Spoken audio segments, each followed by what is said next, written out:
شعیبی grammar school, Montessori matric English medium, خوبصورت، آرامدہ اور پورا سائز مونٹیسری کلاس روم میں آپ کے ننھے منھے بچوں کو نہایت پیار و شفقت کے ساتھ دور جدید کے تقاضوں کے مطابق آڈیو ویڈیو اور جدید مٹیریل کے ذریعے تعلیم دی جاتی ہے۔ پرائمری اور سیکنڈری کلاسوں میں بچوں کی اسکل کو بہتر بنانے کے لیے report writing classes, news paper classes, science activity, presentation classes اور پریکٹیکل پر بھی خصوصی توجہ دی جاتی ہے، جس کے ذریعے بچے تھیوری کے ساتھ ساتھ عملی مہارت بھی حاصل کرتے ہیں۔ کراچی کی سطح پر اسپورٹس اور تعلیمی میدان میں مختلف ایوارڈ کا حصول اسکول کی محنت اور مہارت کا منہ بولتا ثبوت ہے۔ میٹرک میں 100% رزلٹ اور بورڈ میں کئی سالوں سے مسلسل پوزیشن۔ داخلے کے لیے رابطہ کریں کیمپس 1 شاہ ولی اللہ نگر، کیمپس 2 رحمت چوک، فون 0213 666 1749 0213 640 6946۔ کلاس 3 بیٹا اسلامیت کی بک نکالیں آپ۔ اسلامیت کی کتاب میں آج ہم پڑھیں گے پیج نمبر 41 جھوٹ۔ جھوٹ کے بارے میں بتانا چاہوں گی میں آپ کو کہ اس چیپٹر میں کیا باتیں بتائی گئی ہیں۔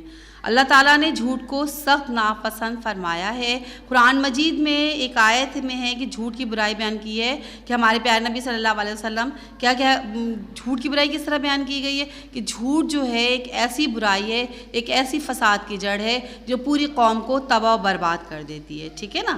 جھوٹ سے مذاق میں بھی جھوٹ کہنا گناہ ہے۔ اسلام نے اس پہ سختی سے تنبیہ کی ہے، منع فرمایا ہے۔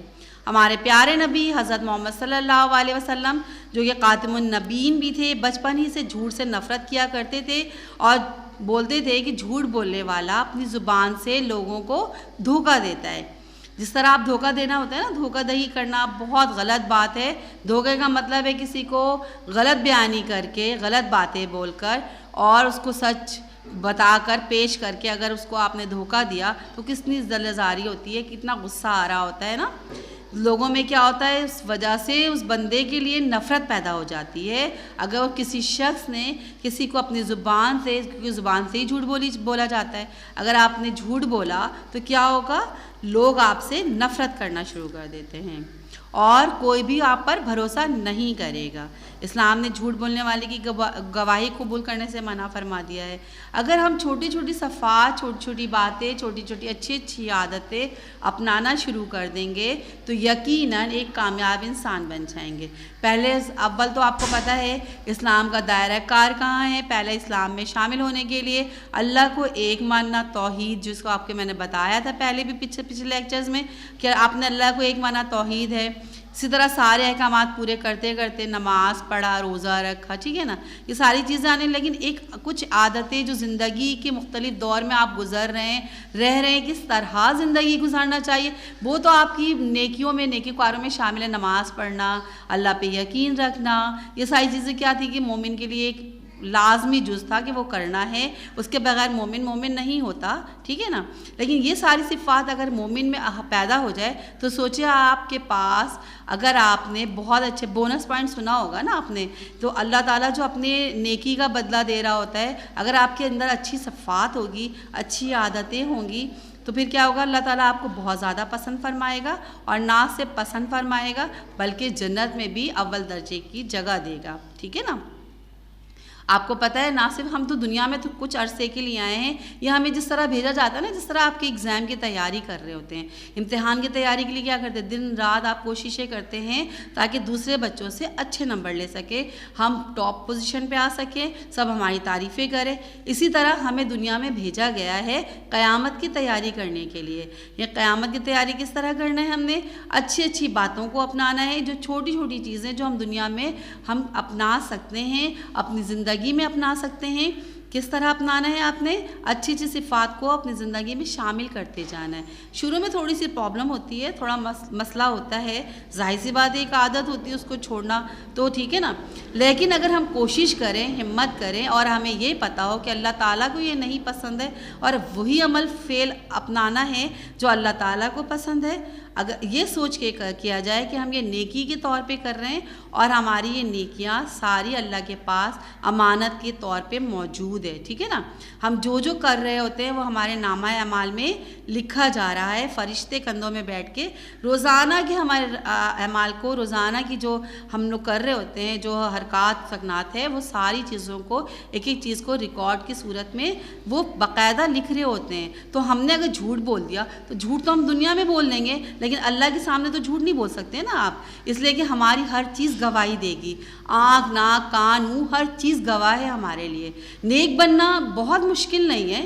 نیک بننے کے لیے تھوڑی ہمت کرنی پڑتی ہے، ٹھیک ہے. اگر ایک دفعہ آپ نے نیکی کو اپنا لیا، اچھے کاموں کو اپنا لیا، تو آپ سب سے زیادہ نیک انسان بن جاتے ہیں. اللہ تعالیٰ جس کو چاہتا ہے وہ اپنی طرف راغب کر دیتا ہے. کہتے ہیں نماز کے لیے سب کو پکارا جا رہا ہوتا ہے، لیکن نماز کے لیے اٹھتے ہیں کچھ لوگ، نماز پڑھنے کے لیے کچھ لوگ کھڑے ہو رہے ہوتے ہیں، کچھ لوگ اپنے کام میں ویسے ہی مگن ہو جاتے ہیں. اللہ نے تو آپ کو آواز دی، آپ کو پکارا. 5 وقت آواز آتی ہے اذان کی، 5 وقت پکارا جا رہا ہوتا ہے. کچھ لوگ لبیک کہہ کے کھڑے ہو جاتے ہیں اور اللہ کے دربار میں حاضر ہو کے اپنے گناہوں کی جو دن بھر آپ نے کیا ہے، کہتے ہیں نا کہ آپ نے دن بھر کیا، اللہ سے معافی مانگ لی. اللہ سے معافی مانگنے کے بعد کوشش یہ کیا کہ آئندہ مجھ سے اس طرح کی گناہیں سرزد نہ ہو، ٹھیک ہے نا. یہ اگر سوچ کے بندہ نئے دن کا آغاز کرتا ہے تو کیا ہوگا. خدا آپ سوچے، ایک نماز سے دوسری نماز کے ٹائم میں بھی ہمیں ڈر ہوتا ہے، خوف ہوتا ہے کہ ہم نے اس وقت تو اللہ سے وعدہ کیا تھا اور ہم کیسے وعدہ توڑ دیں. تو دوسرے وقت کی نماز میں بھئی اللہ کے سامنے تو حاضر ہونا ہے، اب اس بندے کے سامنے جانا ہے تو ہم جھوٹے کیسے ہو جائیں. ہم جھوٹے دھوکے باز تو نہیں ہو سکتے نا. تو اس کے لیے ہم کیا کرتے ہیں، اچھی باتوں کو مجبوراً بھی عمل کرتے ہیں. کیوں کرتے ہیں؟ کیونکہ ہمیں تو اس کے سامنے حاضر ہونا ہے. اگر ہم نے جھوٹ بولا، کسی کے ساتھ چغلی کی، کسی کی برائی کی، تو کیا ہوگا، یہ قیامت کے دن یہ زبان، یہ آنکھیں، یہ ہاتھ، ہر چیز آپ کی گواہی دے گا کہ اس بندے کے اندر کتنی برائیاں ہیں اور کتنا غلط کام اس نے کیا ہے، ٹھیک ہے نا. اس سے کیا، جھوٹ بولنے والا ہمیشہ خوفزدہ رہتا ہے. کیوں خوفزدہ رہتا ہے؟ اور لوگوں کے سامنے شرمندہ بھی رہتا ہے. کیوں خوفزدہ رہتا ہے؟ کیونکہ اگر اس کا جھوٹ کھل گیا تو لوگوں کے سامنے کتنی بڑی بے عزتی کی. بتائیے تو ہمیشہ جھوٹ بولتا ہے، اس کی تو بات پہ یقین ہی نہیں کرنا چاہیے، ہے نا. پھر اس کے جھوٹ بولنے والے کے چہرے میں آپ نے دیکھا کہ لوگوں کے چہرے سے رونقیں اڑتی جا رہی ہیں، ختم ہوتی جا رہی ہیں. کیوں ختم ہوتی جا رہی ہیں؟ کہا یہی اللہ تعالیٰ نے کہ میری پکار پہ، اگر کہتے ہیں نا رزق کی لوگ تنگی کا شکوہ کر رہے ہوتے ہیں، پیسوں کی کمی کا شکوہ کر رہے ہوتے ہیں، اب دیکھو برکتیں ختم ہوتی جا رہی ہیں. رزق میں برکتیں کیوں ختم ہو رہی ہیں؟ کیونکہ کہا یہ جا رہا ہے کہ جب میں بانٹ رہا ہوتا ہوں تو تم سو رہے ہوتے ہو. کہ فجر کی نماز ایک ایسی نماز ہے جس میں اللہ تعالیٰ اپنے بندوں کو پکارتا ہے کہ آؤ میں تمہارے سامنے کھڑا ہوں تمہیں دینے کے لیے، تمہیں رزق بانٹنے کے لیے. اتنا بے شمار میرے پاس رزق ہے، اتنی بے شمار چیزیں ہیں، اس میں برکتیں، ہر کچھ ہے تمہارے پاس، لیکن ہم سو رہے ہوتے ہیں. جب اللہ نے پکارا ہوتا ہے اس وقت اگر ہم کھڑے ہو جائیں نماز کے لیے، یہ نیت بھی کر لیں کہ نماز ہی پڑھیں گے، ساتھ ساتھ ہمارے رزق میں برکت ہوگی، اللہ تعالیٰ ہمیں بہت سارا نوازے گا. تو نوازنے کے لیے اگر آپ کو چاہتے ہیں کہ آپ کو بہت کچھ ملے اور بہت کچھ لینا چاہ رہے ہیں آپ، تو کیا کریں گے؟ تو فجر کی نماز آپ پڑھ کر دیکھیں، انشاءاللہ سرخرو کامران ہوں گے. کیونکہ اللہ نے وعدہ کیا ہے کہ میں تمہیں دوں گا، لیکن تم میرے سامنے تو آؤ. آپ جب تک کسی کے سامنے جائیں گے نہیں، مانگیں گے نہیں، آپ کوشش نہیں کریں گے تو آپ کو تو نہیں مل سکتا نا. پھر تو ہمیشہ کیا کرنا چاہیے؟ سچ بولنا چاہیے اور جھوٹ سے بچے. بلا شبہ کہتے ہیں نا کہ آپ نے جھوٹ بول دیا کہ آپ اس لیے جھوٹ بولے کہیں میری پٹائی نہ ہو جائے، وہ بھلے سے آپ کو ایک تھوڑی بہت چوٹ ہی نہ لگے گی، یا کسی نے مارا، ماما نے مارا، میں نے گلاس توڑ دیا، فرض کیا گلاس توڑا، میں نے کہا نہیں میں نے نہیں توڑا، یہ تو بلی نے توڑا تھا، ٹھیک ہے، اس وقت تو آپ جھوٹ بول کے بچ گئے ماما سے. لیکن اگر آپ یہ تھے ماما مجھ سے غلطی سے ٹوٹ گیا تھا، میں نے جان بوجھ کے نہیں توڑا، میں وہاں سے گزر رہا تھا، مجھ سے ٹوٹ گیا، یہ ٹوٹ گئی یہ چیز، ٹھیک ہے نا. تو پھر وہ کیا ہوگا، زیادہ زیادہ ماما ڈانٹیں گے یا بہت زیادہ تو ایک تھپڑ لگائیں گے غصے میں، تو کوئی سے اتنا وہ تو نہیں ہوا. لیکن آپ نے سچ بولا، آپ اس بات میں فخر محسوس کریں گے کہ آپ نے سچ بولا، آپ نے جھوٹ نہیں بولا. کیونکہ چھوٹی چھوٹی جھوٹ ایک بڑے جھوٹ کا سبب بن جاتی ہے، ٹھیک ہے نا. کیونکہ آپ کو پھر مزہ آنے لگتا ہے. برائی ایک ایسی چیز ہے جس میں مزہ آ رہا ہوتا ہے، پتہ ہے آپ کو. اگر آپ برائی یہ کریں گے تو برائی میں لذت ہے، برائی میں بہت مزہ ہے، لیکن آپ کو لذت چھوڑنا ہوگا آخرت کے لیے. کیونکہ آپ کو جنت اگر حاصل کرنا ہے تو ان ساری برائیوں کو چھوڑنے کے لیے اپنی زندگی میں چھوٹی چھوٹی چیزوں کو شامل کرتے جائیں. آہستہ آہستہ دیکھیں گے آپ خود بخود سرخرو ہو جائیں گے، کیونکہ لوگ آپ کے بارے میں اچھی رائے دیں گے، آپ کو اچھا محسوس کروائیں، خود بخود محسوس ہونا شروع ہو جائے گا، اور آپ کسی کو جب دھوکہ نہیں دیں گے تو خود آپ کو لگے گا کہ اچھے مومن ہیں. بلا شبہ ہمیں لوگ اتنی زیادہ اپریشیٹ نہ کریں یا اتنا زیادہ خوش نہ ہوں ہم سے، لیکن اللہ تو ہم سے خوش ہوگا نا. پھر ہمیں قیامت کے دن اس کے بدلے بہت کچھ ملنے والا ہے، کیونکہ آپ کی ایک چیز میں نے بتائی تھی ریکارڈ ہو رہی ہے، ٹھیک ہے نا. اور حضور صلی اللہ علیہ وسلم کے بارے میں کہا بچپن ہی سے وہ بہت زیادہ ایماندار اور نیک انسان تھے، اور ان کو جھوٹ سے سخت نفرت تھی، ٹھیک ہے نا. کہتے ہیں ان میں سے آپ صلی اللہ علیہ وسلم نے دو باتیں ایسی جو مومن کے اندر کسی صورت پیدا نہیں ہو سکتی، ان میں سے ایک خیانت اور دوسری جھوٹ.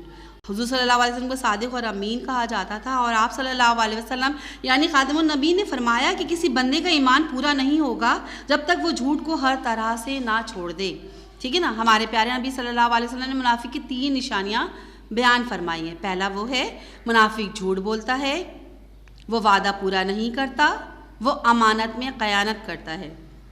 یہ 3 باتیں ہیں جن کو حضور صلی اللہ علیہ وسلم کو بھی ان سے سخت نفرت تھی، اور پوری زندگی انہوں نے گزار دی بغیر جھوٹ بولے، بغیر خیانت کیے اور بغیر وعدہ. اور کسی سے وعدہ نہ کریں، اگر کر رہے ہیں تو وعدہ وفا کریں. اور امانت اگر آپ نے کسی نے آپ کے پاس اس صورت میں رکھوائے گا نا جب یہ پتہ ہوگا یہ بندہ بہت امانت دار ہے، میری چیز کو ویسے ہی واپس کرے گا جیسے میں نے اس کے پاس رکھوائی ہے، تو آپ نے اپنی امانت رکھوائی. امانت دار ہونا بہت ضروری ہے، جھوٹ نہ بولنا. منافق کی نشانی وہی ہوتی ہے نا جو جھوٹ بول رہا ہوتا ہے نا. آپ صلی اللہ علیہ وسلم کو ارشاد ہے جھوٹ سے بچو. آپ صلی اللہ علیہ وسلم سچ بولنے مشہور تھے، اور ان کی سچائی کی وجہ سے نہ صرف ان کے دوست احباب، ان کے ساتھی آپ سے محبت کرتے تھے، بلکہ ان کے دشمن بھی آپ سے بہت زیادہ اس بات کو مانتے تھے کہ آپ ایک سچے اور امین تھے، اسی لیے آپ کو صادق اور امین کا لقب دیا جانے لگا.